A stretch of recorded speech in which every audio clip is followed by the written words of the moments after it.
Vous êtes-vous jamais surpris à ressentir la confiance et l'anxiété en même temps? Non, mais avez-vous jamais ressenti ou vous êtes-vous jamais surpris à faire confiance au Seigneur et à faire confiance à sa parole et à faire confiance à ses promesses d'une part et à ressentir un peu d'appréhension d'autre part? Savez-vous de quoi je parle? Que Dieu vous bénisse. Je l'ai ressenti. Je passe par des moments où je ressens ces deux sentiments en même temps. D'une part, j'ai confiance dans la puissance de Dieu. D'autre part, j'ai un peu d'appréhension. D'une part, même lorsqu'il ne s'agit pas de moi, mais des autres, d'une part, j'ai une confiance absolue dans les promesses de Dieu. Et d'autre part, je crains que la foi des autres ne défaille quand ces promesses tardent à s'accomplir. D'une part, je m'exalte à la pensée que Dieu élabore ses desseins, surtout quand je ne peux pas les voir de mes propres yeux.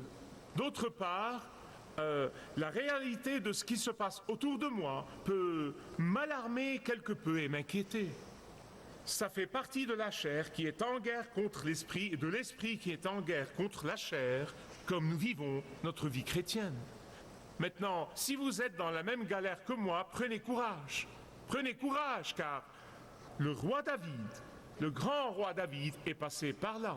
Et il en parle dans le psaume 27. À propos, ce psaume était chanté par la première église les dimanches. C'est une prophétie sur le Messie qui rappelle sa mort et sa résurrection. Il était donc chanté par la première église. Et c'est pourquoi je veux vous dire qu'il n'y a pas de mal à ressentir ces deux sentiments apparemment opposés. Il n'y a pas de mal à les ressentir en même temps. Et la raison pour laquelle je dis apparemment, c'est qu'ils sont vraiment compatibles. Ils sont compatibles. D'une part, je suis exubérant de confiance en la présence de Dieu. D'autre part, je supplie Dieu et je crie à Dieu et je demande à Dieu d'accomplir toutes ses promesses. Et c'est ce que nous trouvons dans ce psaume. En fait, le psaume se divise en deux parties. Dans les 6 premiers versets, versets 1 à 6, il y a une confiance exubérante. Et dans la deuxième partie, versets 7 à 14, il y a un cri de supplication. Il ne m'a pas fallu beaucoup d'intelligence pour trouver ces grandes lignes, mais j'ai tâché de le rendre facile à mémoriser. CE, CS sont les points de mon message. CE, confiance exubérante, versets 1 à 6, et CS, cri de supplication, versets 7 à 14. Cette confiance exubérante a gagné le psalmiste quand il a repensé à sa vie. La plupart des historiens disent que ce psaume a été écrit à l'époque où le roi David fouillait son fils rebelle Absalom, à l'époque où il a dû abandonner son trône et abandonner le palais et rester en exil pour quelque temps. Ainsi donc, il repense à cette époque désespérée de sa vie où, après avoir été un grand roi, il a été réduit à un réfugié, à un évadé. Et donc, il repense à sa vie et il se souvient de la puissance incroyable de Dieu qu'il a fortifié quand il fuyait le roi Saul. Il se rappelle les voies sans issue où il s'était retrouvé et de la lumière de Dieu qui l'a éclairé et l'en a délivré. Il se rappelle toute la bonté passée du Seigneur. En fait, l'Ancien Testament et le Nouveau Testament appellent Dieu lumière. Jean dit, la lumière luit dans les ténèbres, et les ténèbres ne peuvent pas en triompher. Et il est la lumière qui illumine tout homme. Jean dit, Dieu est lumière, et en lui, il n'y a point de ténèbres. Jésus est lumière dans sa pureté et dans le fait qu'il est sans péché. Jésus est lumière dans la joie qu'il nous donne et nous procure au milieu de nos peines et nos chagrins. Il est la lumière de l'espoir qu'il nous donne en nous délivrant de nos situations désespérées. Quand nous revenons sur le passé, nous oublions souvent les interventions passées de Dieu. Vraiment, nous n'y pensons pas. Oui, Dieu a fait ça, mais je focalise maintenant sur l'obscurité du présent. Et David dit, sortez-en en repensant aux interventions passées de Dieu dans votre vie. Si vous avez fait face à des défis de santé et que Dieu a intervenu et vous a redonné force, si vous avez fait face à des problèmes d'affaires, si vous avez fait face à des problèmes relationnels, si vous avez fait face à des problèmes financiers, quels que soient les problèmes que vous avez eus dans votre vie et où Dieu est intervenu, quand vous repensez objectivement à ces moments passés, vous découvrirez et vous vous direz, le Dieu qui m'a délivré de ces obscurités passées, comment ne me délivrera-t-il pas de celle-ci aussi?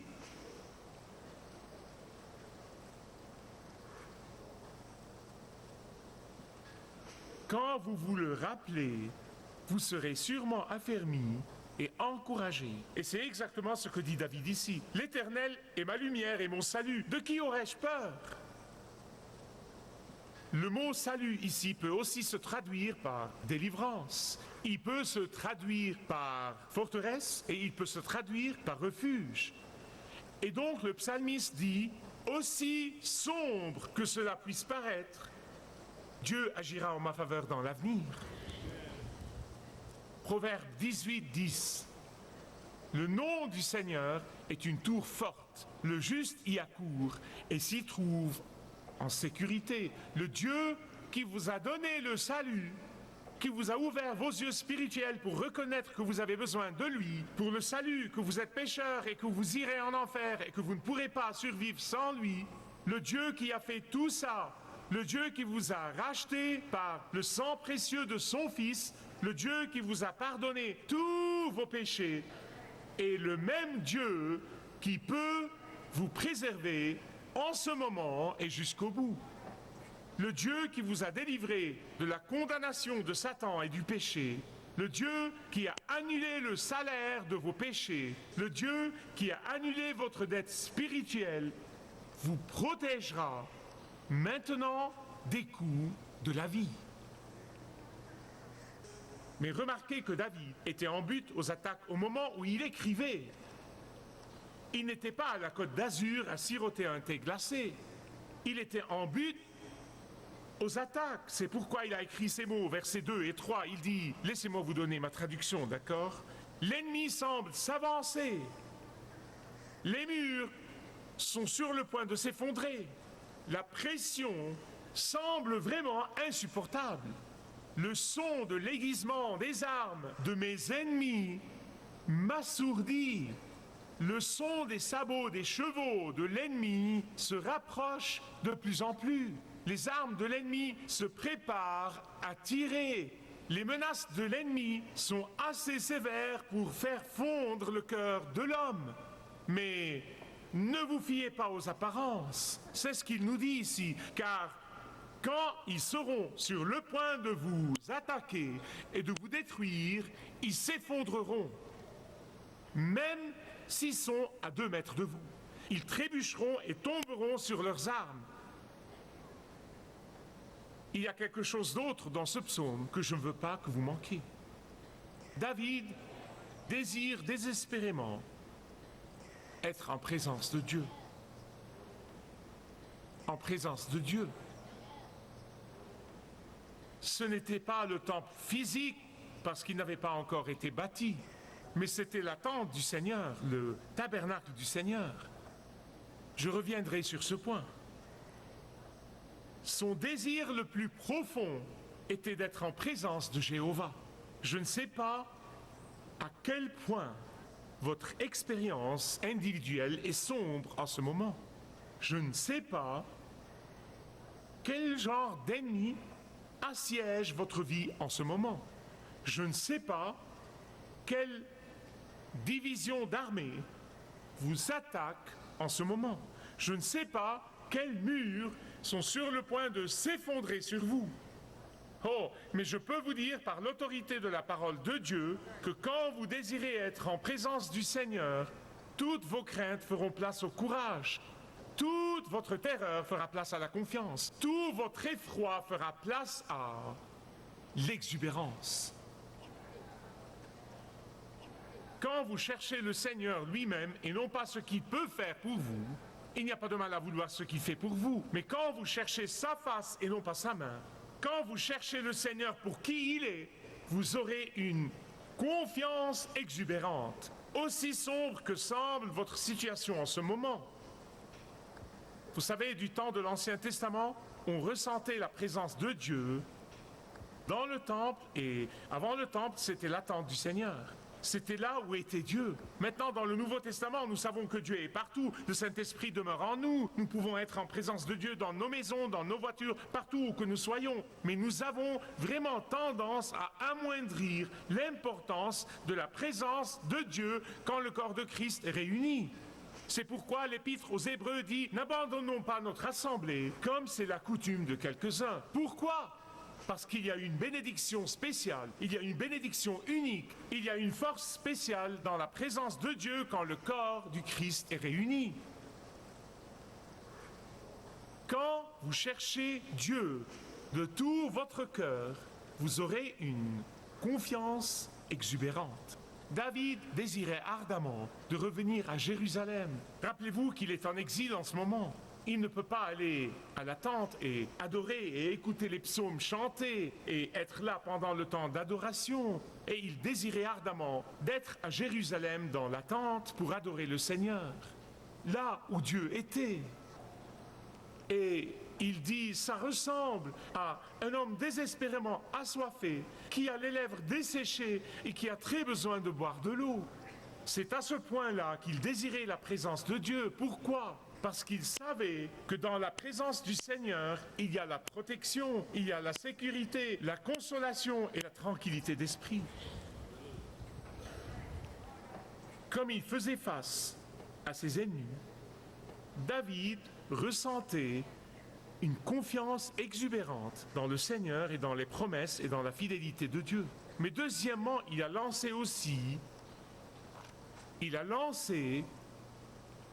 un cri de supplication. Regardez les versets 7 jusqu'à 14. Dans ces versets, nous le voyons crier au Seigneur, supplier Dieu. Seigneur, écoute, de ma voix je crie à toi, aie pitié de moi et exauce-moi. Mon cœur dit de ta part, cherchez ma face, je cherche ta face, Seigneur. Ne me cache point ta face, ne repousse pas avec colère ton serviteur. Seigneur, tu es mon secours. Ne me laisse pas, ne m'abandonne pas, Dieu de mon salut. Car mon père et ma mère m'abandonnent, mais le Seigneur me recueillera. Qui d'entre nous, en toute sincérité, peut dire qu'il n'a pas prié une prière pareille ou n'a pas dit des mots pareils à un moment donné de sa vie? Et si vous ne l'avez jamais fait, ne vous inquiétez pas, vous le ferez. Je parle des moments où vous avez une confiance absolue dans la fidélité de Dieu, bien que vous soyez désespérés. Je parle des moments où vous avez une confiance absolue dans les promesses de Dieu, bien que vous n'ayez aucune preuve tangible comme quoi il accomplira ses promesses maintenant. Vous savez, la plupart des gens ne comprennent pas que la crainte et la foi sont des voisines d'à côté. Le saviez-vous? Ce sont des voisines d'à côté, elles le sont vraiment. Elles ressemblent à deux personnes sur une bascule. Quand la foi est en haut, la crainte est en bas. Et quand la crainte est en haut, la foi est en bas. Un instant, vous êtes encouragé et vous savez que les promesses de Dieu sont pour vous. Et l'instant d'après, vous criez dans la prière, vous suppliez Dieu, vous criez et vous dites, Dieu, quand me répondras-tu? Je sais qu'en lisant ce psaume, la plupart des gens, leurs yeux vont tout droit au verset 10. Il y a une raison pour ça. Car mon père et ma mère m'abandonnent, mais le Seigneur me recueillera. Écoutez-moi bien sur ce point parce qu'il y a une raison pour ça, une bonne raison. La plupart des gens expérimentent le rejet à un moment ou à un autre. Le sentiment de rejet peut être affreux. Le sentiment de rejet peut être terrible. Surtout si ce rejet vient de quelqu'un qui vous est cher et qui est proche de vous. Je parle de ceux qui ont éprouvé des déceptions avec des parents ou avec des enfants, un conjoint, un cher ami ou un associé qui s'est retourné contre eux. Et quand vous êtes au plus profond de cet abîme sombre de rejet, le diable excelle dans son travail sale en ces moments en particulier, et il viendra vous dire, tu sais, cette personne n'est pas la seule qui t'a rejeté. Dieu aussi t'a rejeté. Dieu aussi t'a rejeté. Et quand vous descendez au plus profond de cet abîme, avec l'idée que Dieu vous a rejeté ou que Dieu vous a oublié ou que Dieu ne se soucie pas de vous, qu'est-ce qui arrive? Vous creusez un abîme plus profond. Mais il y a une autre raison pour laquelle le verset 10 s'applique à nous tous. Regardez-le avec soin. Les parents idéaux sont ceux qui procurent l'acceptation, qui procurent les conseils, qui procurent des oreilles qui entendent et un cœur qui entend à leurs enfants. Ils procurent à leurs enfants la protection, ce sont les parents idéaux. Et ce sont les choses mêmes que David demandait au Seigneur. L'avez-vous remarqué? Ce sont les choses mêmes qu'il demandait. Il dit, ne me délaisse pas, toi aussi, Seigneur. Ne me cache point ta face. Ne me repousse pas, ne m'abandonne pas. David connaissait le caractère de Dieu. C'est pourquoi il se ressaisit ici. Il connaissait son caractère, il connaissait la nature de Dieu. Il l'avait éprouvé de première main dans la caverne d'Adulam. En fait, c'est pourquoi il commence le psaume en exprimant sa confiance dans le caractère de Dieu. Il savait dans son fort intérieur que Dieu ne le rejetterait jamais, que Dieu ne le délaisserait jamais, que Dieu ne l'abandonnerait jamais. Mais au plus profond de son sentiment de rejet, il projette ses pensées sur Dieu. Combien d'entre nous font ça? Puis il se ressaisit. Verset 11. Seigneur, délivre-moi de cette situation accablante. Dieu n'est jamais trop occupé pour vous. Dieu n'est jamais trop préoccupé pour vous. Il veille sur vous en tout moment. Dieu ne vous quitte jamais des yeux. Dieu ne sommeille et ne dort jamais. Dieu ne vous abandonnera et ne vous oubliera jamais. Dieu n'est jamais en retard, il n'est jamais en avance, il est toujours à l'heure. Amen. Louez-le. Louez-le. Amen. Et c'est pourquoi David a prié en confiance, parce qu'il savait vraiment que le retard de Dieu ne veut pas dire son rejet. Comme un enfant qui se sent sûr et sécurisé et protégé par la présence de ses parents. David dit, verset 12, « Seigneur, je sais que tu ne vas pas me livrer à ceux qui cherchent à me détruire. Seigneur, je sais qu'il y a des brutes dans les écoles, qu'il y a des brutes dans le quartier, qu'il y a des brutes dans le lieu de travail, qu'il y a des brutes partout. Il y a une grande brute qui s'appelle Satan, qui est comme un lion qui rôde, cherchant qui il dévorera. Mais Seigneur, parce que je sais que sous ton programme de protection, je suis absolument sûr que le diable peut aboyer, mais qu'il ne peut jamais mordre, car sur la croix, Jésus lui a cassé les dents.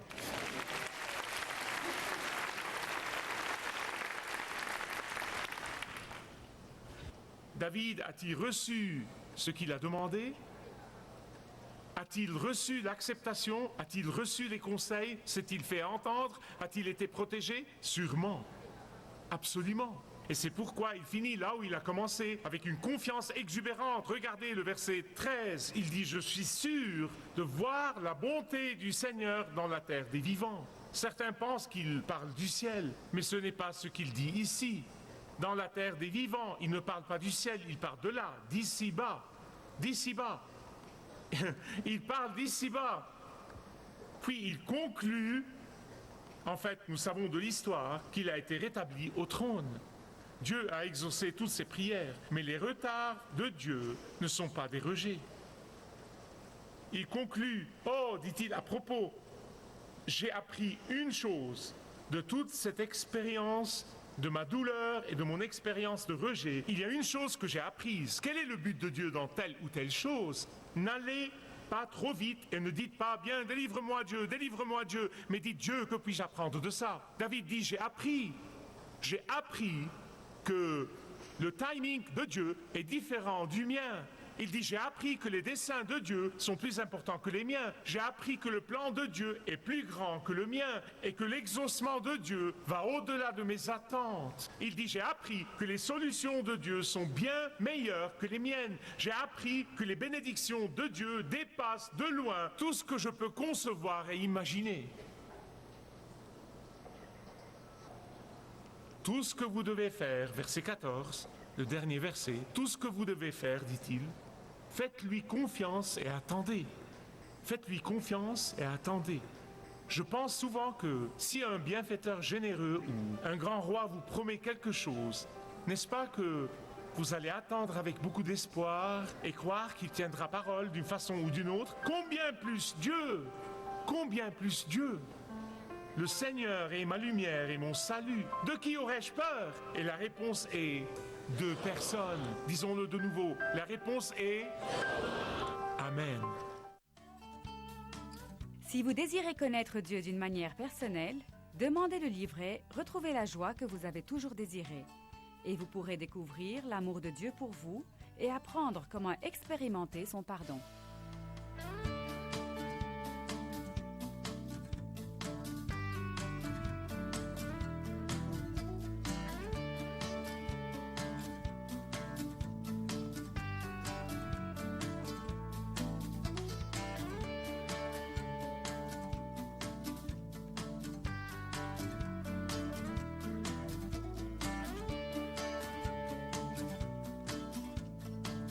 Si vous avez une relation personnelle avec Dieu et vous êtes intéressé à marcher plus intimement avec lui, demandez le livret « 7 pas sur le chemin de la foi » qui vous guidera dans une relation plus profonde avec votre Père Céleste. Demandez votre livret gratuit.